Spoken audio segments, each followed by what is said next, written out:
Hello students, welcome back. So in today's lecture, we are continuing our discussion on the various question types. So just to give you the brief summary of what we have done so far is, in terms of the reading section, right, we have covered blanks, table and short question.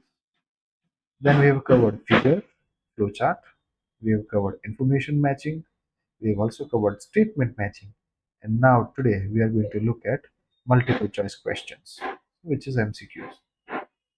Now, this is the section where students usually have more confusion or more questions and they are not able to get the right answer. So, after watching this video, I can assure you that it will be much easier for you. So, let's start again with the direct strategy. What is the first thing that we have to do? So, first of all, આપણે પહેલા તો questions read કરવાના છે, right? અને ઓપ્શન્સને completely ignore કરવાનું છે. આઈ એમ repeating, do not look at the options, ignore it completely. What you do, read the question statement first. Let's move to this question type.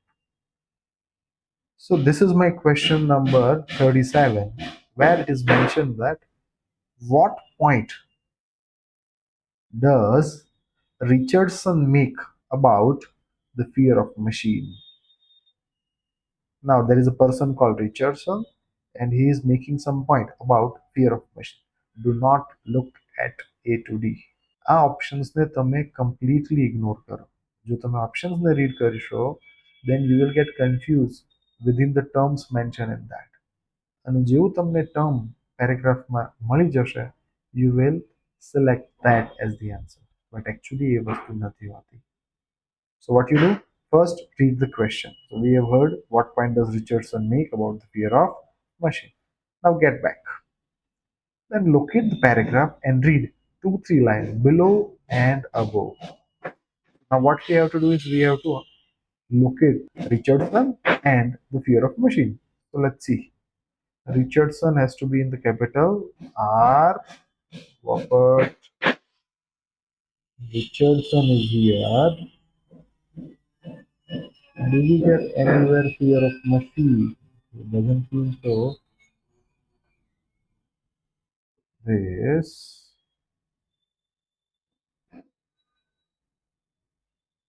Okay, do we have Richardson?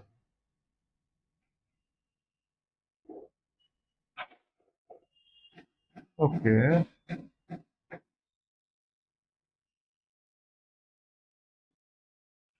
Oh, fear of machine, we got it. Right? So Richardson and fear of machine, we got it. Now, what we need to do, we need to read those lines. Now, as the paragraph અહીંયાથી જ start થયો છે, so you can just focus on the later part of the paragraph. Let's see. Richardson believes that our fear of machine becoming too advanced has more to do with human nature than anything intrinsic to the machine themselves. So our fear of machine has to do more with human nature. Okay. In her view, it stems from human tendency, right? A શરૂ થાય છે human tendency. So like behavior of human, right? To personify. Personify means to consider inanimate objects. Okay. Now, after this colon, there would be the description. What is that? We create machine based on representation of ourselves. So we are creating machine based on the representation of ourselves. Imagine that machine think and behave as we do, and we think that they work as how we do, and therefore see them as an autonomous threat, and that is why we consider them as a threat. Now, threat is fear. So let's stop it here. What we have understood is we consider human as our reflection, replication, and that is why we consider them as a threat. Okay. So let's see. And what is the next thing? Now, eliminate the wrong answer rather than getting the correct one. Try to focus on eliminating the wrong answer. So, what we have? It has grown alongside the development of ever more advanced robot. So, have we got anywhere about advanced robot? No. So, this is not my answer so far. It is the result of our inclination to attribute human characteristics to the non-human entities. Yes, inclination to attribute characteristics to non-human entities. So that is the line which we have got. Human tendency to personify, animate objects, we create machine or representation. Okay, it has its origin in the basic misunderstanding about how inanimate object work. No, nothing about the misunderstanding, right? It demonstrates a key difference between human intelligence and machine intelligence. Nothing about the intelligence. So my answer is 100% B. What I did, I just removed A, B, and D from my list and try to match the answer with the paragraph. Okay, clear? Let's move to the next question. What potential advance does Rees see as a cause of concern? Now, Rees is again a person because it is starting with capital letter and it is within the line. Okay. So, which advancement is the cause of concern for Rees? Okay, so let's look at the Rees. Okay, Rees, we got it. Scared by advances. We got it. Advances. So this lead to the third question. Should we be scared by advances in artificial intelligence? To this question, Rees replied, those who should be worried, now worried is the cause of concern, are the futurologists who believe in the so-called singularity. Now what is singularity? Okay, we'll see. And another worry is that we are increasingly dependent on computer network and that could behave like a single brain with a mind of its own. So it will become a brain which has its own mind and with the goals that may be contrary to human welfare. And their goals would be contrary to human welfare. Okay. I think we should ensure that robots remain as no more than idiot servants lacking the capacity to outwit us. Okay. So these are the keywords that we have understood. And what is the case of worry is we should be worried for the futurists who believe in the so-called singularity. Now, whenever there is this symbol, right, it means that there would be the definition of it. Let's move below and see if we okay, yes, we have that, right? Singularity. The point when robots will be able to start creating ever more sophisticated versions of themselves. That means robots will modify themselves automatically. So that is the cause of concern as per the reason. Okay, do we have anything? Robots outnumbering people. So here, what they are mentioning is robots having more count than people. So that is not the point of worry. Robots having abilities which human do not. So robots are having some additional abilities, but it is not compared with human as per the reason, right? Artificial intelligence developing independent thoughts. Yes, it was about artificial intelligence, right? And that was singularity, which meant that would be the single brain with a mind of its own. So this seems to be my answer. So like artificial intelligence developing independent thought. And the last one is artificial intelligence taking over every aspect of our life. There is nothing about lives. So I will go with answer number C. Let's move to the next question set. Let's move to the next question set. What does Walpole emphasize in his response to question about science fiction? So science fiction is my keyword. Walpole is my keyword, and I have to focus on the question about science fiction. So Walpole is here. Is about artificial intelligence. Okay, science fiction, we got it. Now where is Walpole? Okay, Walpole is here. So what is the case, right? We first highlighted the main keyword and then we are reading those lines. In his response, Walpert commented, science fiction has often been remarkable at predicting the future. So science fiction is able to predict the future. Science fiction has painted a vivid spectrum of possible future. Okay. From cute and helpful robots to robotic societies. Interestingly, almost no science fiction envisages a future without robot.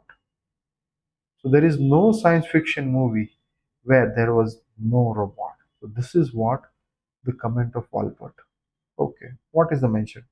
How science fiction influence our attitude to robots? No, that is not mentioned. Okay, how fundamental robots are to the science fiction genre? Yes, that is there. Like no science fiction can work without robots. So this is going to be my answer for sure. But still, I should check my C and D because sometimes it happens that we are focusing on the wrong keywords and we get trapped. Okay. How the image of robot in the science fiction has changed over time. Nothing about changing of its image, right? How reactions to similar portrayals of robot in the society, sorry, how reaction to similar portrayals of robots in the science fiction may vary. Nothing about the differences on the portrayal. So 100% my answer is B. Let's go to the next question. What is Richardson doing in the comment about reality and fantasy? So we should focus on Richardson and comments about reality and fantasy. Okay, so where is Richardson? Let's see. Okay, Richardson is here. Reality is here. Okay, fantasy is here. Now, what we have to do is we have to just read these lines. Okay. So Richardson pointed out that in the modern society, people tend to think there is a reality on the one hand and fiction and fantasy on the other hand. She then explained that the division did not always exist. That means division હતું એવું જરૂરી નથી. Division that પહેલેથી નહોતું. And the science and technology made this separation. So a division create કર્યું છે science and technologist બરાબર, because they wanted to carve out sphere of their work. They want to have one limit, but the divide is not so clear. So this division is not clear, and that is why the world seems to collide at times. That is why there is a division or there is collision between reality and fantasy. In some cases, we need to bring these different understanding together to get a whole perspective. So we should bring them together. There is some suggestion. Perhaps then we won't be so frightened that something we create as a copy of ourselves will be a threat to us. So we will not consider that as a threat if we try to bring this together. So that is what the point made by Richardson. Okay, do we have warning people not to confuse one with others? No. Outlining ways in which one has impacted on others? No. Reality and fantasy? Nothing about that. Recommending a change of approach in how people view them? This could be because Richardson is asking to combine those two. Okay. Explaining why scientists have a different perspective on them from the other people. So nothing about scientists for sure. So my answer would be C, right. So this way we have completed 4 MCQ. Let's submit and see our score. Okay, so we got all 4 correct. Now what you need to do is just go through this approach again.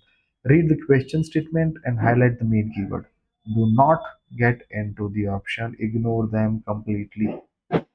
Then, according to those keywords, identify the paragraph and read 2 3 lines above and below.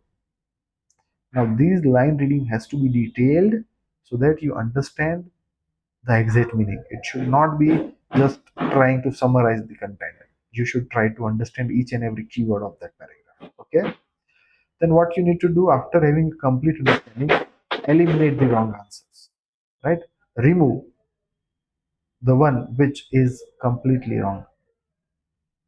Now, if you're still not able to get the correct answer, you're stuck with two or three MCQ and you feel that this could be my correct answer, then try to locate the options in the paragraph and then match, right? Then go in a reverse order. According to the MCQ option, try to locate that in the paragraph and see, was it related to that line? Then repeat this cycle until you get your correct answer. Right? So I hope this was helpful. And if you have any doubt, feel free to contact us. Thank you.